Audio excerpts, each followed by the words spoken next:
Hello friends, क्या हाल चाल। आज की सेकंड सीरीज म्यूचुअल फंड को हम आज कंटिन्यू करेंगे। आज हम सभी लोग जानेंगे कि स्कीम्स के बारे में क्या क्या डिटेल एनालिसिस हम करने वाले हैं। आपको कोई भी क्वेरी, कोई भी क्वेश्चन हो, आप अपने चैट बॉक्स के अंदर आप मुझसे डाल सकते हैं, पूछ सकते हैं। मुझे बड़ी खुशी होगी आप सभी का जवाब दे करके। ठीक है, तो आगे हम आज शुरू करते हैं। सबसे पहले हम जानेंगे कि म्यूचुअल फंड की जो स्कीम होती है वो दो प्रकार की होती है। ठीक है, two type of schemes are there. एक फर्स्ट स्कीम होती है ओपन एंडेड स्कीम और सेकंड स्कीम होती है close ended scheme. First scheme जो ओपन एंडेड है, वहां पर क्या होता है कि जो कंपनी होती है ना, वो स्वयं अपनी स्कीम देती है जो स्टॉक मार्केट में ट्रेड रही होती है। ये एनएवी पे खरीदी जाती है, लगभग एनएवी पे ही परचेस करी जाती है। और दूसरा रीजन इसका ये होता है कि जब स्टॉक मार्केट में नहीं होती ट्रेड तो इनकी लिक्विडिटी कम होती है। जो सेकंड स्कीम है वो क्लोज एंडेड स्कीम होती है।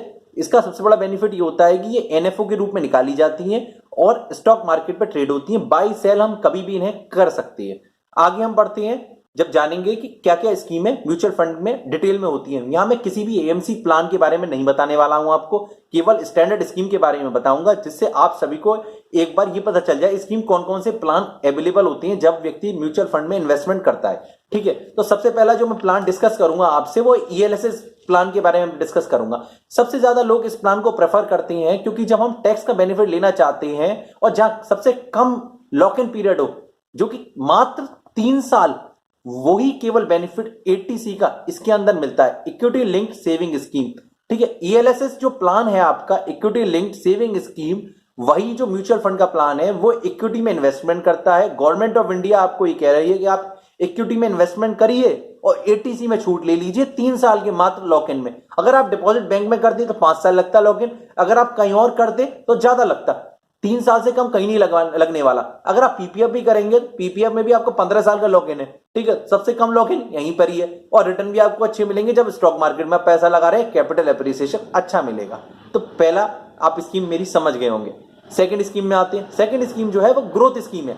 ग्रोथ स्कीम नाम से ही पता चल रहा है, ग्रोथ करने के लिए, आपके कैपिटल को बढ़ाने के लिए है। इसमें हम जब इक्विटी में इन्वेस्टमेंट करते हैं तो इस ओवर द पीरियड ये हमारा लॉन्ग टर्म इन्वेस्टमेंट होता है। लगभग यह समझिए 7 साल, 8 साल, 10 साल, 15 साल अच्छा कैपिटल क्रिएट करके देता है। रिटर्न 18%, 22%, 24% आ जाते हैं नॉर्मली, मैंने देखे हैं। ठीक है, मैं मार्केट इंडस्ट्री में काफी लंबे साल से वर्क कर रहा हूं तो मैंने इस चीज को बहुत बारीकी से देखा है। तो इसमें कहीं कोई दिक्कत नहीं है, बट आपका जो इन्वेस्टमेंट पीरियड है वो लंबा होना चाहिए। थर्ड प्लान पे हम आएंगे।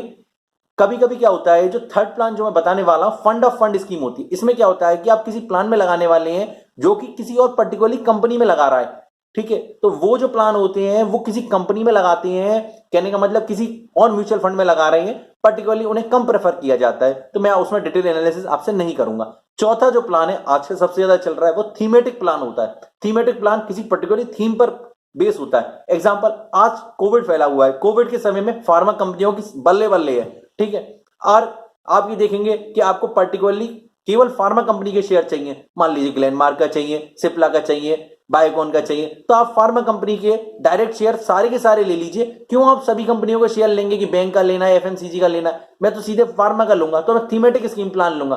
थीमेटिक स्कीम प्लान के अंदर क्या होगा, मेरा डायरेक्ट इन्वेस्टमेंट केवल फार्मा कंपनी में हो रहा है। That is the best option in the life today the SEBI is providing and AMFI is giving. ठीक है, तो ये हमारा चौथा प्लान हो गया। ठीक है, अब हम आगे पांचवें जो प्लान में पढ़ने वाले हैं, balance advantage fund. Balance advantage जो फंड होता है हमारा वो 40 से 60% का इन्वेस्टमेंट 40-60 रेशो में रखता है। जो 40-60 रेशो होता है वो डेट और इक्विटी का होता है। डेट में 40% लगाता है और 60% इक्विटी में लगाता है। ठीक है, इसमें रीजन ये होता है कि कभी कभी 60 और 40 भी हो जाता है। ये सबसे ज्यादा कैपिटल प्रोटेक्टिव होता है और इक्विटी और डेट का मिक्सअप होता है। सीनियर सिटीजन मोस्टली से प्रेफर करते हैं। इसमें दो ऑप्शन मिलते हैं, एक तो आपको डिविडेंड भी मिल सकता है या फिर आपको कैपिटल मिल सकती है। ये इसमें हाईली फ्लक्चुएशन नहीं होता, तो इसलिए मैं आपको बता दिया balance advantage fund senior citizen mostly से प्रेफर करते हैं। एक सबसे ज्यादा मैं सीनियर सिटीजन के द्वारा प्रेफर करने वाला प्लान जो बताने वाला हूं वो डेट म्यूचुअल फंड है। ये जो होता है आपको मनी मार्केट में लगाता है ट्रेजेबल गवर्नमेंट सिक्योरिटीज। यहां पर रिटर्न बहुत ज्यादा फ्लक्चुएट नहीं होते हैं, 8-9% के रिटर्न आते हैं।